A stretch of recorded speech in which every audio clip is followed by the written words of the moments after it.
marsikalo kile muga ani konoton samba fla ani muga ni nani amnu sogoleno ana malikono maliko ka malikuna fini bolo le serofo obraja linya tuma o bismillah ka kuna fini o keneka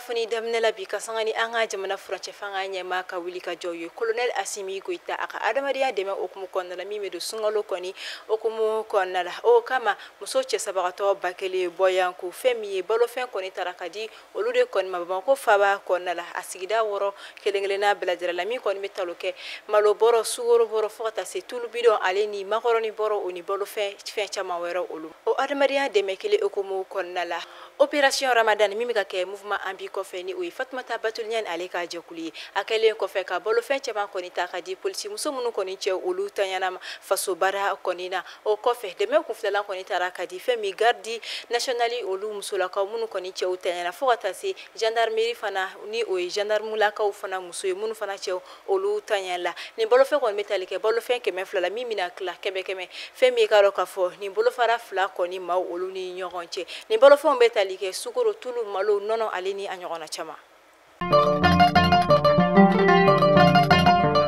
Alliance du 22 septembre faso joka o ma ko ni koko ujate mina oni uga ko lachulu ko ni aye ka fo mado ko ni wulle no ngani anyumante ula ko sobeka faso de kon kelegele na faso kon na ani faso ko kana ka olu ko ni nyoro ki wali maka kuna fonia koloni kuna fonia juko ko ni do o akilla kasanga ni femi franche fanga ko ni bani ko ni o transition o ko ni manunu ko ni mekani wali anu ke ka ujigida femi décret 0335 de ko ni kami sigira sinka le 6 juin 2022 min koni kumbe femi franche fanga koni ba wakati oyira nga femi kasangani février kalo kile muga ani duru temene samba fla ani muga ani fla o décret koni yelemala wa o ko fe kasangani anga jamana sharia kise koni fali wali ma sharia blon fali lieni o nouvelle constitution kegrene article mimbi o koni o 190 alinéa 1 min koni me kaira kafo ko fanga mi koni me sena o beto sena fo kata se fanga kura koni sigili o ma o kama ni manu koni ko ku ubanyi ni kafo mamu me kani kuna foni kolondi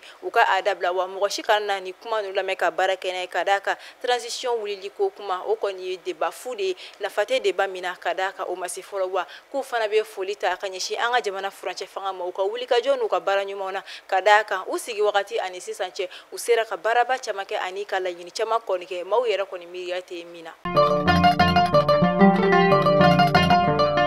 Brigade du recherche KE ni oye gendarmerie nationale mauye oluka wulika joko ni sera kato uye bingani kela ni oye mangani ya juguro koni ka wale ya oluda sirala kerenkerene la kasangani marsikalo kile muga anani temenenye samba fla ani muga ani nani hoshu konna la neke kanya muga ani saba wakati femi ye commandant de brigade de recherche KE Sulietina Alassana Keita ale koni ayira kafoko ay weleli kando soroka bo mado koni yoro kamimi ayira kafoko mado koni kele do ka femi Pakistan do si Europe no anga jabana konnala ka o mine ka afoko uti abla fo aka eriari ba keme ba muga ani saba boyan ko ni o 123,000 euros ni kuna fonia ko ni ndale ko fe gendarmerie mawkuloka ni mi ko ni kera femi anga jamana faba konnala kere la commune duruna ko bako jikoroni o quartier konnala ko ni wulika jo bela jirale ke ka fero sigi senka ani ka nyini nuke mi ko ni sera kato ko ni tora nyini na fu ko na nutike da ma ko ni ka mi yere ko ni kumeka ni binga ni kala nunu ko ni ndeme usera o ma yoro mina ore koni seraka ulasika tafoni makufole koni mnelendo ubulo yoro mina ngatuma mina ukoni meka ukunda ni yoro koni ka femi bingani kala to ulu koni somya soro munu koni bolla kata unyema dogo nga ukoni seraka ni nche kufole koni ni kishi wa makele yore koni mnela kadaka alera dikrasabe ka chain koni kaseni uyefo o yoro koni na kama hanga jamana la kana tigila ma koni ko kube afofa so den kelegena bela jerele beka ijanto yerla wa beki fanga fara fanga mautaka wala sa ubiseka ni wale anyoko chama kala tukumina kadaka angu medele kani ko nunu chama ko ni film de la walima ama kibaru ya meka kera jamana wale langa kae ka fabe ka anga jamana ko na la o ikaba ko koy o kama ko ni numero vert do ko ni black kada ko ni mami ko ni somna ni nyogona nun ko na iga wuleli ko onega jursiran do la min do ko ni metalike bisheki bisaba ani saba walima bisheki fu ta ani keleta ani duru ni ni kɔni kɛra nisɔndiya koba ye kosɛbɛ mina ka sigibagaw bolo ka da ka u kɔni na fiɲɛ bɔda sɔrɔ baloko ta fanfɛla la ka da ka u kɔni ye ni laɲini kɛ a bɛ wagati caman bɔ nka u ka laɲiniw kɔni sabati la an ka jamana famaw kɔni ye fɛɛrɛw sigi sen kan ka se ka camion 50 bɔyanko min kɔni falen don fɛn min ye balofɛn na ni o bɛ tali kɛ malo sukoro nɔnɔ te ale ni fariniw na ka o bila ka taa menakakaw olu fɛ yen nɔ ni camion kɔni sera menakakaw olu fɛ yen nɔ ni an ka jamana famaw kɔni ka bilasiralen fo ka taa se u seyɔrɔ la ni kɔni kɛra nisɔndiya koba ye ni yɔrɔ sigibagaw kɔni bolo ka da kan u ye laɲini a bɛ wagati caman bɔ wa a laɲini kun tɛ dɔwɛrɛ ka se ka nin fɛn ninnu bila ni o ye balofɛn ninnu ye menaka sugu kɔnɔna la ka se ka feere sɔngɔ la fasoden kelen bɛɛ lajɛlen walima menaka sigibaga bɛɛ lajɛlen bɛ se k'a sɔrɔ nɔgɔya la cogoya min na ka sɔrɔ a ma kɛ ni gɛlɛya ye nin balofɛn ninnu kɔni jigiyɔrɔ la fɛn min ye Sidi Barkani o kɔni société civile de menaka o comité président kɔni ye ale a kumara a ye a yira k'a fɔ ko nin ye nisɔndiya koba ye olu bolo kama u bɛ foli di fɛn min menaka jagokɛla bɛɛ lajɛlen ma fo ka taa se a arajosow ma ka da kan olu de kɔni ye menaka dugu sigibagaw kɔni ka u hakili sigi k'a yira k'a fɔ ko jamana faama mɔgɔw ma ɲina u kɔ wa kɔfɛ fɛn min an ka jamana faama olu ka coordinateur o ka représentant kɔni kun bɛ yen nɔ menaka dugu kɔnɔna la ni o ye Gejuma kɔni min fana kɔni a ka nisɔndiyaw kɔni ni a ka waleɲuman dɔw yira ka na an ka jamana faamaw yɔrɔ ka da kan a ye a yira k'a fɔ ko u ka laɲini tɛ dɔwɛrɛ ka se ka fasodenw kɔni dɛmɛ u ka sigi u kɛcogo la. An ka jamana chef état-major de l'armée de terre ale kɔni tile saba senna bɔli kɛ ka taa Tɔnbɔkutu dugu kɔnɔna la a ka nin tagama in kɔni kun tɛ dɔwɛrɛ laɲini tɛ dɔwɛrɛ ka se ka taga a ka cɛdenw kɔni ka baara lajɛ u bɛ ka baara kɛ cogoya min na kɛlɛda kɔnɔna ani fasodenw ka lakanako cogoya kɔnɔna laɲini minnu bɛ u fɛ ani ka se ka fɛɛrɛw sigi sen kan walasa baara kɔni tɔ kɔni bɛ se ka jidi u bolo cogoya min na. Général de brigade Haruna Samake a ka nin wulikajɔ kɔnɔna la a kɔni ye fɛn min ye lakanako ta fanfɛla a ye sinsin o kan kosɛbɛ wa o kɔfɛ a ye sennabɔli kɛ ka taa MINUSMA maaw ka base kɔrɔ minnu kɔni tun bɛ Tɔnbɔkutu a y'i ɲɛ da o yɔrɔ kan fo ka taa se an ka jamana faamaw fana ka base o kɔni ma o hukumu kɔnɔna la a kɔni ye suntigɛba labɛn min kɔni kɛra ani fɛn min ye finitigilaka tɔw min hukumu kɔnɔna la u ka se ka sigi ka kuma ani ka se ka ɲɛfɔli caman kɛ ɲɔgɔn ye wa o kɔfɛ a kɔni taara bɔ fɛn min ye Tɔnbɔkutu ale ni Tawudeni o gouverneur la min yɛrɛ fana kɔfɛ a kɔni ye sennabɔli kɛ ka taga fɛn min ye Tɔnbɔkutu ale ni Gundam o maa ɲɛmaw laadalatigi ɲɛmaw ani faamaw kɔni ka taa bɔ olu la cogoya min na. Tunga lafiya ka san 2024 programme e maa min bɛ yen nɔ ko terrain t'i bolo terrain bɛ tunga lafiya bolo Banankɔrɔnikaw fɛ yen nɔ terrain in kelen-kelenna bɛɛ lajɛlen titre foncier de 15/20 i bɛ se k'a dɔgɔdɔgɔnin sara kalo kalo euro wari 573 awɔ euro wari 573 fo san kelen o kɔnɔna la walima euro wari 380 kalo 18 kɔnɔna la terrain yɛrɛ musaka ye sefa wari $4,100,000 ye n'i tilala terrain sarali la terrain papier ale bɛ kɛ i ta ye e maa min fana bɛ yen nɔ ko terrain b'i bolo i bɛ fɛ k'a jɔ a musaka bɛɛ t'i bolo yɔrɔnin kelen i bɛ se k'i sen don tunga lafiya ka tɔn na ni o ye pari ye n'o ye sojɔ tɔn ye o tuma la san 2024 tɔgɔ sɛbɛn olu daminɛna villa simple ale ye $26,000 ye a tɔn wari ye euro wari 580 ye étage duplex ale ye $42,000 ye a tɔn wari ye euro wari 780 ye n'i bɛ fɛ ka i tɔgɔ sɛbɛn a wele an ka nɛgɛjuru sira la e maa min fana bɛ yen nɔ ko appartement ka di ye tunga lafiya bɛna appartement kɛ Banankɔrɔnikaw fɛ yen nɔ appartement sɔngɔ ye $24,000 ye i bɛ se k'ale fana dɔgɔdɔgɔnin sara euro wari 720 fo san 4 o kɔnɔna la awɔ san 4 tunga lafiya nana tungaranke olu lafiyali kama o tuma la an ka nɛgɛjuru sira a y'o banba 00223 72 18 42 47 walima 00336 41 94 03 80 tunga lafiya ka laɲini ye fɛn min ye maliyɛnden minnu sigilen bɛ jamana kɔ kan u bɛɛ ka se ka so kelen-kelen sɔrɔ ba Maliba ale kɔnɔna la.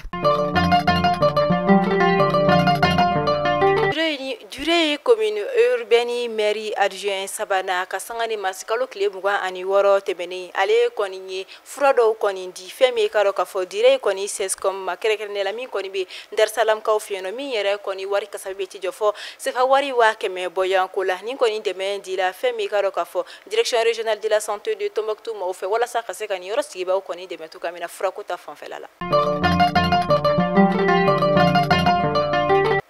Denbaya 200 bɔyanko minnu kɔni bɔra u sigiyɔrɔ la ka sabu kɛ ni kɛlɛkow kɔni minnu bɛ Bamakɔ faba kɔnɔna la ni wagati in na olu kɔni ye balofɛn dɔw kɔni sɔrɔ min dɛmɛ dira olu ma ka bɔ an ka jamana faamaw kɔni yɔrɔ walasa ka se ka o dɛmɛ u bɛ se ka sunkalo kɔni latɛmɛ cogoya min na o balofɛnw bɛ tali kɛ malo tulu ale ni sukoro bɔra olu la.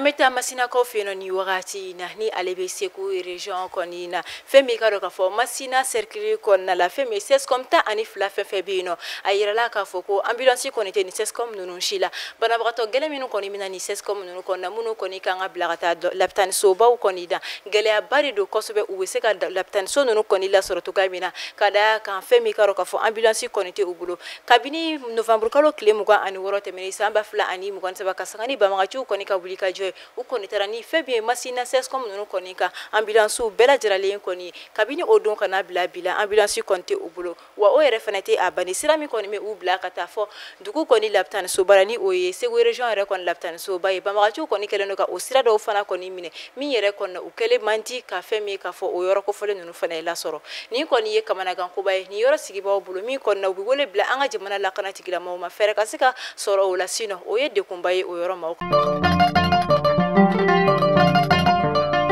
Jacob Soumani ale koni shibe sambi shegi ani kele mboyan kulani ale koni Congrès national africain ni o ANC koni o nyamine bagaye wa o kofe akoni me fangala ika donc afo aka jamana kuna abe santa mboyan kobo nga akoni yela ka fo ale to koni mbora jamana nyama siki kala filikura la mi koni bro dallo ka beni me kalo na ta samba fla ani mo nani kunungo marsikalo kile mugo anshegi samba fla ani mugani saba sungalo okumu konnala anga jamana dong de la demsen mi beni bela jolembe ale doni se douche ale koni suntike baro koni labe afeno sunagari mi okumu konnala ay wele bila ajenyo koni akanu bago bela jirale oluma amanga bi kuna fune okunche fait divers konnala kabako kodonga ate bali kake ni chokoroba do minale koni la sigla kana aka jamana konnala namse gafo rapatrier la kabini okera hatara sigi aka dugula mina hatara sigini adion koni chela yenonga kabini ko ke koni wakati nga kabini ko ke koni yoro koni chogoya yele bana chokoroba koni bulu mini akoni kumana dimi o dimi akoni be femi kafo adion koni bulu fe akumi koni be olu koni deche dala kabeni adinga do koni boli forula odana soro fake koni be ka abulu fe no koni deche mi koni metalike akatele ni fe worola akumara fache fe ko fache koni ka dabla minye ayira la kafoni amabo ale kuna abe bere da dinga yere de koni kuna okera mi ke hale dimina ka sigi kata anokoro la kungo koni la tara kuma mi koni nyefo abalima ke nyena okele ko fa usigle kana so o dugsaje ka uto so madaraka duna chokorba koni willa adeli ko korola tuguni mi nyela aye bereta ka adinka koni chili damne mi kera ka dinga kelen totoy o fana bere mine fake bulu ka fache ere koni sebe goro buko ko so be mi koni na fache yurila ki da ola koni fake koni ta ka ala don so kono mina utala furula nga usigne ko fe ka bo furula ula fe una na soro uka du koni falindo jama chamala mi koni senfe uye adon ka fo ko bukoli ko dima ku chokoroba la ni chokoroba yere koni tera ni wali an bela jiralen koni kera novembre kalo samba fla anitani kononton wakati kasangani anga jamana sharia kisembe ni uye article 199 alinéa 4 du code pénal o koni beni wali koni nyangi an wakati mina iko sa dingen yere shibeta sa binani boyangola ale koni nyangi la mi koni na akoni mina do kasola aka kaso nyangata koni obina talikeni anga jamana article 199 du alinéa 4 o koni ni oyibibo femi karo ka fo code pénal konnala